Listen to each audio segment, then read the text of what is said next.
Hello everyone, this is Amit Chaturvedi and I welcome all of you in versatile brains. दोस्तों, हम अभी spoken English classes पे बात कर रहे हैं और ये कंप्लीट ग्रामर कोर्स चल रहा है। इसमें एक चैप्टर हम पूरा कंप्लीट कर चुके हैं जो था मॉडल के ऊपर, और अभी फ़िलहाल हम दूसरे चैप्टर पे बात कर रहे हैं जो है कंप्लीट टेंसेस। और ये जो ग्रामर कोर्स चल रहा है ये आपको कॉम्पिटिशन एग्जाम में तो मदद करेगा ही साथ आपकी स्पोकन इंग्लिश को और ज़्यादा इम्प्रूव कर देगा।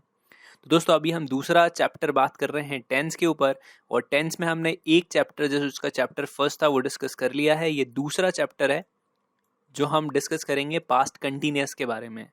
दोस्तों, ये चार हमारे मेन मोटिव हैं जिनको लेकर हम ये सीरीज चला रहे हैं। तो आप जुड़े रहिए हमारे साथ, और अगर आप इस चैनल पर नए हैं तो प्लीज़ इसे सब्सक्राइब कर लें। तो चलिए शुरू करते हैं। तो दोस्तों, जी दूसरा नंबर वाला जो टेंस है वो है पास्ट कंटिन्यूअस टेंस। इसके पहले हमने प्रेजेंट कंटिन्यूअस टेंस डिस्कस किया था। अगर आपने वो वीडियो नहीं देखा है तो आप चैनल की प्लेलिस्ट में जाकर वो वीडियो देख सकते हैं। तो दोस्तों, ये है पास्ट कंटिन्यूअस टेंस। इसको हम पहचानेंगे कैसे? यदि आपके सेंटेंस के लास्ट में इस तरह की कोई चीज़ आती है, या तो आता है रहा था, या फिर आती है रही थी, या फिर रहे थे। अगर इन तीनों में से कुछ भी एक आपके सेंटेंस के लास्ट में हिंदी में आता है तो आप समझ जाते हो कि वो टेंस कौन सा है, पास्ट कंटिन्यूअस टेंस। और जब भी लास्ट में ये आता है तो हम मॉडल की जगह, जहां पर हम can, could, will, would, should, must लिखते थे मॉडल में, वहां पे अब हमें वॉज और वर लिखना है। या तो आपको लिखना है वॉज या फिर लिखना है वर। अब ये हेल्पिंग वर्ब्स हैं। जैसे हमने प्रेजेंट कंटिन्यूअस में इज़-एम-आर लगाए थे, वैसे ही हम पास्ट कंटिन्यूअस में वॉज वर लगाते हैं। अब इनको लगाने के लिए आपको ध्यान में रखना है सब्जेक्ट्स। अगर सब्जेक्ट की जगह आई होगा, ही होगा, शी होगा या किसी का नाम होगा तो आप लिखोगे वॉज। और अगर सब्जेक्ट की जगह होगा यू, वी या फिर दे तो आप लिखोगे वर। ध्यान रखिएगा, अगर आई, ही, शी या फिर किसी का सिंगुलर नाम होता है तो हम वॉज लिखते हैं, और यू, वी, दे या फिर कोई प्लूरल नाम होता है तो हम वर लिखते हैं। अब इसके कुछ सेंटेंसेस देख लेते हैं ताकि आपको ये ठीक से समझ में आ जाए। दोस्तों, ये देखिए, ये इसके स्ट्रक्चर्स हैं। जैसे हमने प्रेजेंट कंटिन्यूअस में 5 स्ट्रक्चर्स देखे थे, वैसे ये पांचों स्ट्रक्चर हैं। पॉजिटिव सेंटेंस में आपको सबसे शुरू में सब्जेक्ट लिखना है, फिर उसके बाद वॉज वर्ब लगाना है, फिर मेन वर्ब में आईएनजी लिखनी है, और यहाँ पीछे सब कुछ सेम है। नेगेटिव सेंटेंस में हम जहाँ पे वॉज वर्ब लिखेंगे सब्जेक्ट के बाद, उसके बाद नॉट लगा देंगे और ये फिर पूरा सेम है।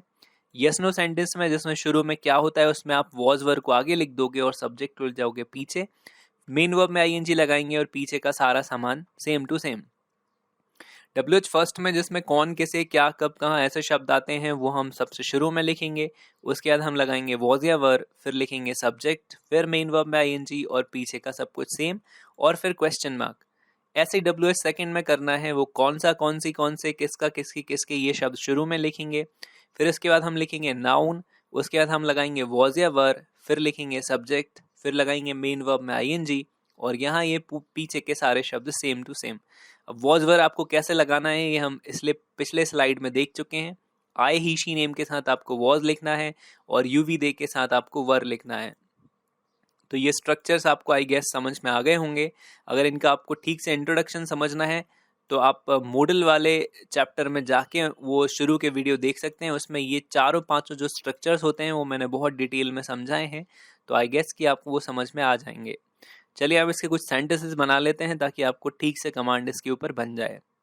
तो दोस्तों, आज का जो पहला सेंटेंस है वो है वे चुनाव में लोगों को रिश्वत दे रहे हैं। यहाँ पे एक शाह और है, वे चुनाव में लोगों को रिश्वत दे रहे थे।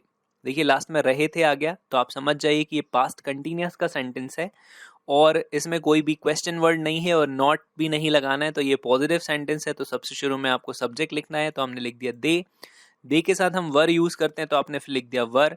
देना यहाँ पे मेन वर्ब है, तो देने को इंग्लिश में कहते हैं गिव, और मेन वर्ब में हमें आईएनजी लगानी है, तो ये बन जाएगा गिविंग। फिर उसके बाद हम लिखेंगे इनडायरेक्ट ऑब्जेक्ट, तो ये है लोग, तो इनको हम लिखेंगे पीपल। फिर उसके बाद डायरेक्ट ऑब्जेक्ट लिखना है, तो डायरेक्ट ऑब्जेक्ट है रिश्वत, तो ये है ब्राइव। और फिर इन इलेक्शन, ये टाइम या प्लेस जो भी आप मान लीजिए, तो ये हमने सबसे लास्ट में लिखा है वे चुनाव में लोगों को रिश्वत दे रहे थे, they were giving people bribe in election. फिर दूसरा सेंटेंस देखिए, मैं घर में परसों लाइट सुधार रहा था। यहाँ पे ये से नहीं होगा, अगर यहाँ पे से आ जाएगा तो ये परफेक्ट कंटिन्यूअस बन जाएगा। ध्यान रखिएगा, सिर्फ सेंटेंस है मैं घर में परसों लाइट सुधार रहा था। ये भी पॉजिटिव सेंटेंस है, तो आई लिखा शुरू में, आई के साथ वॉज यूज करते हैं, सुधारने को रिपेयर कहते हैं, और रिपेयर में यहाँ पे आईएनजी लगाए तो ये रिपेयरिंग हो गया।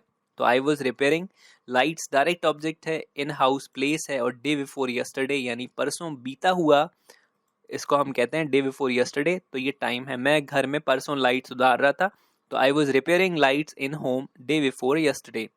नेक्स्ट एग्जाम्पल देखिए, वह हमें पॉकेट मनी नहीं दे रहे थे, तो ये नेगेटिव सेंटेंस है, और वह के साथ हम, वह यानी ही होता है, ही के साथ हम वॉज यूज करते हैं, तो ही वॉज नॉट। देना यहाँ पे मेन वर्ब है, देने को कहते हैं गिव, और हमें यानी होता है अस, ये इनडायरेक्ट ऑब्जेक्ट है, और डायरेक्ट ऑब्जेक्ट है पॉकेट मनी, तो ये आ गया पॉकेट मनी और फुल स्टॉप। वह हमें पॉकेट मनी नहीं दे रहे थे, तो he was not giving us pocket money. एक दो एग्जाम्पल और देख लेते हैं। जैसे लिखा है, वे परीक्षा में हमें कितने आंसर्स बता रहे थे। देखिए लास्ट में रहे थे देख के आप समझ जाएंगे कि ये पास्ट कंटिन्यूअस है, और इसमें कितने लिखा हुआ है, तो ये WH सेकंड वर्ड होता है, और इसके तुरंत बाद होती है नाउन, तो ये हमें शुरू में ही लिखने होते हैं साथ में। तो कितने आंसर्स को हम लिखेंगे हाउ मेनी आंसर्स। यहाँ पे हाउ मच इसलिए नहीं लिखा क्योंकि आंसर्स काउंटेबल होते हैं, हाउ मच हम सिर्फ अनकाउंटेबल चीज़ों के लिए यूज़ करते हैं। तो हाउ मेनी हमने लिख दिया शुरू में। फिर सब्जेक्ट इसमें देखिए दे है, और दे के साथ हम वर यूज़ करते हैं, तो हमने पहले लिखा वर और फिर उसके बाद लगाया दे।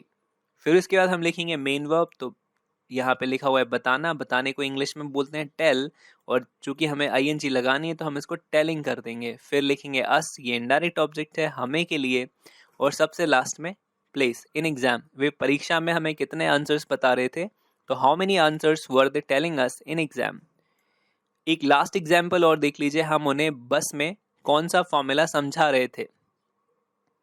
ये बस है, अब इसमें देखिए रहे थे आना चाहिए एक्चुअली, यहाँ पे इसको करेक्ट कर लीजिएगा, रहे थे है ये, तो ये पास्ट कंटिन्यूअस का सेंटेंस है। अब देखिए कौन सा लिखा हुआ है, यानी WH सेकंड और फॉर्मूला नाउन, तो हमने सबसे शुरू में विच फॉर्मूला लिखा, तो WH सेकंड प्लस नाउन, और हम यहाँ पे सब्जेक्ट है, और हम के लिए हम वर लिखते हैं, तो वर, और उसके बाद हम वी। समझाने को इंग्लिश में कहते हैं एक्सप्लेन करना, तो देखिए ये एक्सप्लेन यहाँ तक, और फिर उसमें ING मेन वर्ब पे ING एक्सप्लेनिंग। फिर उसके बाद लिखिए उन्हें, यानी देम, यहाँ पे देखिए इनडायरेक्ट ऑब्जेक्ट है उन्हें, और सबसे लास्ट में इन क्लास, ये प्लेस है। तो हम उन्हें बस में कौन सा फॉर्मूला समझा रहे थे, तो which formula were be explaining them in बस, यहाँ पे क्लास की जगह बस, BUS, एक्चुअली क्लास ही होता था हिंदी में भी। ध्यान रखिएगा ये प्लेस टाइम हम जो भी होते हैं वो लास्ट में ऐड करते हैं, और फिर क्वेश्चन मार्क। तो ये थे पांचों इसके एग्जाम्पल्स। आई गेस कि आपको ये टेंस ठीक से समझ में आ गया होगा। फिर भी अगर कुछ डाउट रहते हैं तो हम इसकी वापस से कंप्लीट रिवीजन क्लास रखेंगे, तो आप इसके नोट्स बनाते चलिए, और आई होप कि वीडियोस आपको पसंद आ रहे होंगे। अगर आपको कुछ कहना है, पूछना है, बताना है, तो आप मुझे नीचे कमेंट सेक्शन में लिख के ज़रूर बताइए। ये फेसबुक का यूज़र नेम है, इस पर भी सर्च करके आप मुझे मैसेज भेज सकते हैं। चैनल पर नए हैं तो प्लीज़ इसको सब्सक्राइब कर लें, इस तरह के काफ़ी सारे इंटरेस्टिंग वीडियोस हम आगे भी डिस्कस करते रहेंगे। तो अभी अपन मिलेंगे अगले वीडियो के साथ, तब तक के लिए बाय बाय।